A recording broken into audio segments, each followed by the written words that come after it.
Hello' সকলোৱে নমস্কাৰ ল'ব। আপোনালোক সকলোৱে নিশ্চয় জানে যে ভাৰত চৰকাৰে 2004 চনৰ 1 জানুৱাৰীৰ পৰা NPS নামৰ নতুন যিটো পেঞ্চন আঁচনি সেইটো প্ৰৱৰ্তন কৰিছিল আৰু তাৰ পিছৰে পৰা যিখিনি চৰকাৰী কৰ্মচাৰীয়ে চাকৰি যোগদান কৰিছে তেখেতসকলে NPSৰ অধীনত পেঞ্চন লাভ কৰি আহিছে আৰু বাকীবিলাক ৰাজ্যও সময়ে সময়ে মানে পৰ্যায়ক্ৰমে NPSটো গ্ৰহণ কৰিছে। আমাৰ অসম ৰাজ্যই 2005 চনৰ ফেব্ৰুৱাৰী মাহৰ পৰা NPS যোগদান কৰিছে। এতিয়া ইয়াৰ মাজতে বৰ্তমান সময়ত ভাৰতৰ 5খন ৰাজ্যই NPSৰ পৰা পুনৰ OPS লৈকে ৰিভাৰ্স কৰিছে, মানে পুনৰ OPS ব্যৱস্থাটো প্ৰৱৰ্তন কৰিছে। তাৰ ভিতৰত ছত্তীশগড়, হিমাচল প্ৰদেশ, ঝাৰখণ্ড, পাঞ্জাব আৰু ৰাজস্থান আছে। আৰু যোৱা 11 তাৰিখৰ লোকসভাত ৰাজস্থানৰ প্ৰাক্তন হোম মিনিষ্টাৰ শ্ৰী আমৰা ৰাম চৌধুৰী তেখেতে সদনত প্ৰশ্ন কৰিছিল 11 আগষ্ট তাৰিখে। তেখেতে কুৱেশ্যন কৰিছিল আনষ্টাৰ্ড কুৱেশ্যন, মানে যিটো কুৱেশ্যন লিখিত ৰূপত মানে সেই মিনিষ্ট্ৰীয়ে যিটো মিনিষ্ট্ৰীক কুৱেশ্যনটো কৰা হয় তেখেতসকলে লিখিতভাৱে জনোৱাটো নিয়ম, যিবিলাক মানে আনষ্টাৰ্ড কুৱেশ্যন থাকে। তেখেতে ভাৰত চৰকাৰৰ মিনিষ্ট্ৰী অফ ফাইনেন্সক কিছুমান প্ৰশ্ন কৰিছিল আৰু সেই প্ৰশ্নখিনি কি এতিয়া আমি ইয়াতে আলোচনা কৰিম। এই প্ৰশ্নটো কৰা হৈছিল মানডে 11 আগষ্ট তাৰিখে। প্ৰশ্নটো আছিল এনেকুৱা, number A, whether the government intends to implement old pension scheme সন্দৰ্ভত প্ৰশ্নটো কৰিছিল। If so, the time by which the government proposes to implement this scheme and if not, the reason therefore। মানে ভাৰত চৰকাৰে পুৰণি পেঞ্চন ব্যৱস্থা প্ৰৱৰ্তন কৰাৰ চিন্তা কৰিছে নেকি, যদি কৰিছে কেতিয়ালৈ, আৰু যদি কৰা নাই তেনেহ'লে তাৰ কাৰণটো কি, এইটো কুৱেশ্যন কৰিছে।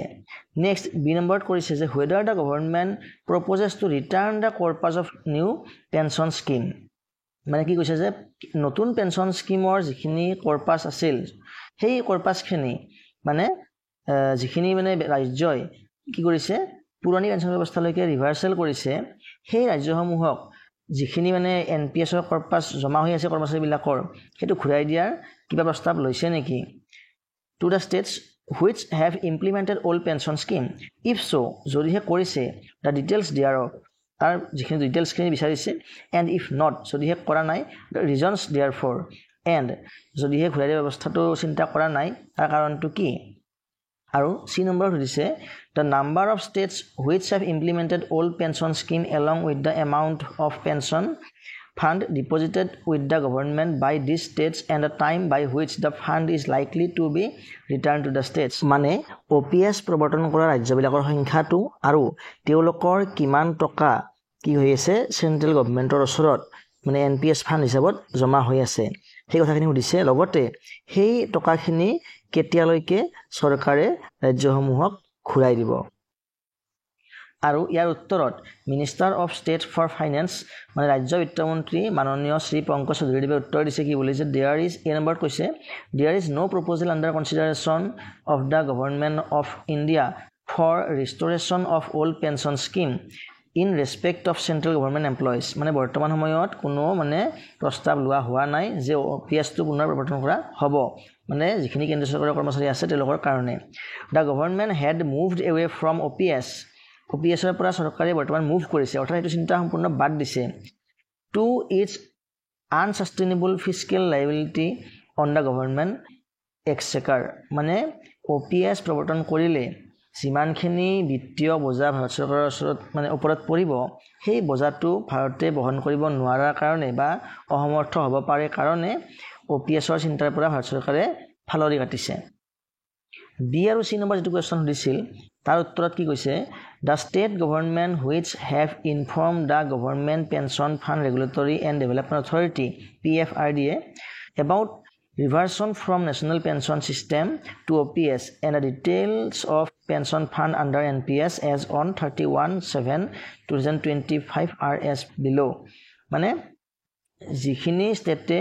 কি কৰিছে NPSৰ পৰা OPS লৈকে ৰিভাৰ্চেল কৰিছে তাৰ ডিটেইলছটো দিয়া হৈছে, আপোনালোকে নিশ্চয় দেখা পাইছে ৰাজ্যকেইখনৰ নাম। ইয়াৰ চিৰিয়েল নম্বৰত দিয়া আছে ছত্তীশগড়, 1 নম্বৰ ছত্তীশগড়, আৰু তেওঁলোকৰ ছত্তীশগড় ৰাজ্যৰ এমপ্লয়ৰ টকা জমা আছে 22,499 কৰোৰ .80 মানে 22,499 কৰোৰ 80 লাখ। ঠিক তেনেকৈ হিমাচল প্ৰদেশৰ ডাটাটো দিয়া আছে, ঝাৰখণ্ডৰ ডাটা দিয়া আছে, পাঞ্জাৱৰ ডাটা দিয়া আছে, আৰু ৰাজস্থানৰ ডাটাখিনি দিয়া আছে তলতে উল্লেখ কৰিছে there is no provision under the Pension Fund Regulatory and Development Authority PFRDA Act 2013 read along with PFRDA exits and withdrawals under the National Pension System Regulations 2015 and other relevant regulations by which the accumulated corpus of the subscribers towards National Pension System can be refunded and deposited back to the state government.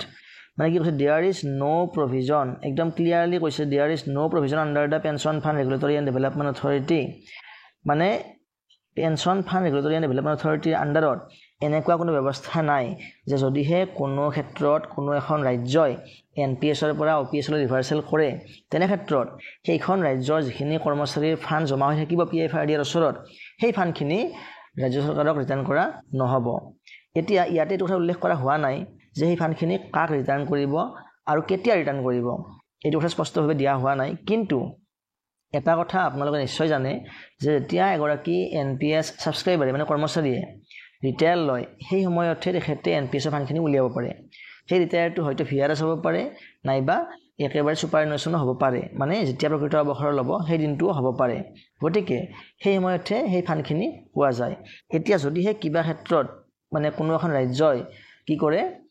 OPSলৈ ৰিভাৰ্চেল কৰে তেনে ক্ষেত্ৰত সেই ৰাজ্যখনে সেই টকাখিনি নাপায় পাব কৰ্মচাৰীখিনিয়ে আৰু কৰ্মচাৰীখিনিয়ে কেতিয়া পাব হয়তো এনেকুৱা হ'ব পাৰে যে যেতিয়া কৰ্মচাৰীগৰাকীৰ একচুৱেল অৱসৰৰ দিনটো আছিল হয়তো সেই সময়তে NPSৰ টকাখিনি ঘূৰাই পাব গতিকে তেনে ক্ষেত্ৰত কি হ'ব যিবিলাক কৰ্মচাৰীয়ে OPSৰ আণ্ডাৰত পৰিব যিসকলে আগতে NPSৰ আণ্ডাৰত আছিল সেই কৰ্মচাৰীসকলৰ GPFৰ যিখিনি টকা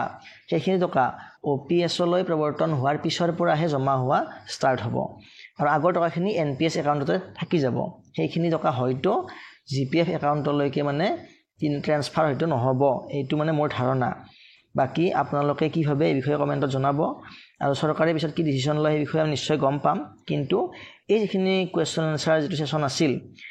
এই আনসাৰটো ৰিটেন আনসাৰটো কিন্তু এইটো কথা স্পষ্টভাৱে উল্লেখ কৰা হোৱা নাই মাত্ৰ এইটো কথাহে কৈছে যে সেই টকাখিনি ৰাজ্য চৰকাৰসমূহে ঘূৰাই নাপায় গতিকে ইয়াৰ পৰা এটা কথা বুজা গৈছে যে এইখিনি টকা ৰাজ্য চৰকাৰসমূহে নাপায় সেইখিনি টকা নিশ্চয় কৰ্মচাৰীসকলকে দিয়া যাব কিন্তু প্ৰকৃত অৱসৰৰ সময়ত গতিকে ইনফৰমেশনটো আজিলৈ ইমানেই পৰৱৰ্তী ভিডিঅ'ত পুনৰ লগ পাম ধন্যবাদ